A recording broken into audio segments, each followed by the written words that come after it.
So you cannot separate yourself from us, but you can introduce enough resistance between that which is you and that which is us that you can make yourself feel bad. And then you blame it on everything else. You blame it on that guy. You blame it on that other thing that happened. You blame it on some circumstance or some event. And we want you instead to take credit for every emotion that you feel, because every emotion that you feel is the simple byproduct or indicator of your frequency as it relates to the total frequency of who you are. So you were source energy before you came into this physical body. Many of you are coming to understand that. But what most people still do not understand is that even though you were source energy before you came into this body, that only part of that source energy that you were before you came into this body came into this body. That a larger part of that source energy that existed before you came into this body didn't come into this body, but remains non-physically focused. So there is you that is non-physical, and there's you that is physical, and there is a vibrational relationship between the two.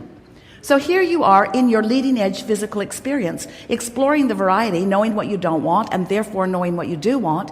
And every time you have any kind of an experience that causes you to have any kind of an opinion, which is happening at all levels of your being, even cellular level, you are launching rockets of desire, even at a cellular level.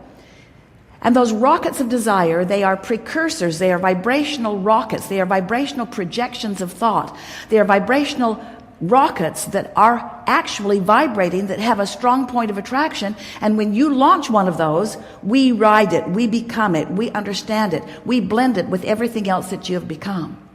So when we are talking about that relationship between you and you, we're talking about the vibrational relationship between you as you stand right now, given the opinion that you hold, and you that has become the vibrational equivalent of that which is us. You that is already living the dreams that you've dreamed. You that is already spending the money that you've gathered. You that is already knowing the things that you want to know. Because you can't ask a question about something that you want to know without sending out the rocket of the knowledge of it. In the moment you ask the question, we know the answer. That's how this powerful law of attraction universe works. And do you know why? In the moment that you pose the question, or live in the problem, that we know the answer or the solution. Do you understand why the solution is instantaneous for us? Because when that rocket goes off and there is no resistance, the solution must be instantaneous. You could do that too if you weren't so hung up on explaining the problem. You get so invested in your problems because most of you view the world in an action-oriented way. And you think that there is someone, it was like your mother and father at first, someone who holds the answers, but you have to get in line.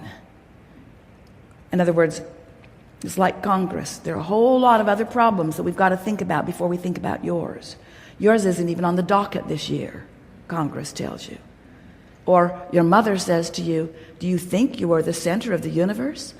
I have more important things to think about today than that. But the universe never says that to you. The universe says, when you ask, it is given. And the only question that we want to ask you is, where are you in relationship to the answer that has been given? And that's really what this gathering is all about, as far as we are concerned. We call it the art of allowing. And it's really you figuring out how to allow yourself to be at the vibrational frequency in order to realize the answers to the questions and the solutions to the problems and the dreams that you've been dreaming. You should be realizing them, you see. You went to the trouble of sifting through the contrast in order to focus them into being. Now let go of the trouble that helped you focus them into being and begin focusing in the direction of, wouldn't it be nice if? And how good will that feel when? And aren't I just going to love it as that occurs? And isn't this the most wonderful thing that is going on today? As you begin focusing yourself deliberately in the direction of things that feel better to you, you're going to discover an avalanche of realizations. And the reason that we are really emphasizing the word realization, we want it to stick in your brain a little bit, is because there is a vibrational reality that we are already realizing on your behalf. But in order for it to flow into your experience, in a way that you can see it and hear it and smell it and taste it and touch it and realize it. In order for that to happen, you've got to be on the vibrational wavelength of the solution or of the request, not on the absence of it. And that's a little tricky for most humans, because you think when you're talking about money that you're talking about money, but usually you're not talking about money, you're talking about not having enough money. Or when you talk about a lover, often you're not talking about a lover, you're talking about where's the lover, where is the lover, where is the lover? Where's my lover? I see you have a lover, and you have a lover, and you have a lover, and you have a lover. Where's my lover? Where's my lover? Where's mine? Where's my money? When does my ship come in? When do I get mine? And we say, as soon as you stop acting like that. As soon as you stop the pity party. As soon as you stop arguing for your limitations. As soon as you no longer offer the vibration of the absence of it. And how do you know whether you are offering the vibration of the absence of your desire or the presence of your desire? Well, there's two ways. How you feel and whether you've got it or not. Because if you don't got, Esther loves hearing that when she edits back afterward. Abraham, I know good English. Why don't we speak it? For effect. I'd like to get your attention.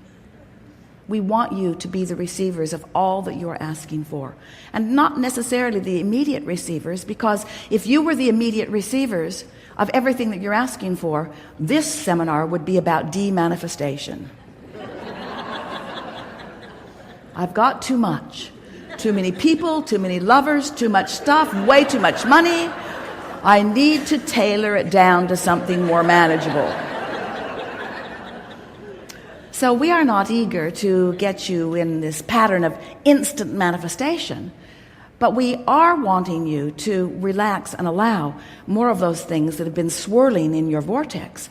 This vortex, which is the vibrational version of everything that you're asking for, where all cooperative components have been assembled, just waiting for you to become one of those cooperative components. And in the moment you stop doing that thing you're doing that's keeping you from being a cooperative component, you will move swiftly into the vibrational equivalency of all that you have become. And when that happens, you will have an instantaneous realization.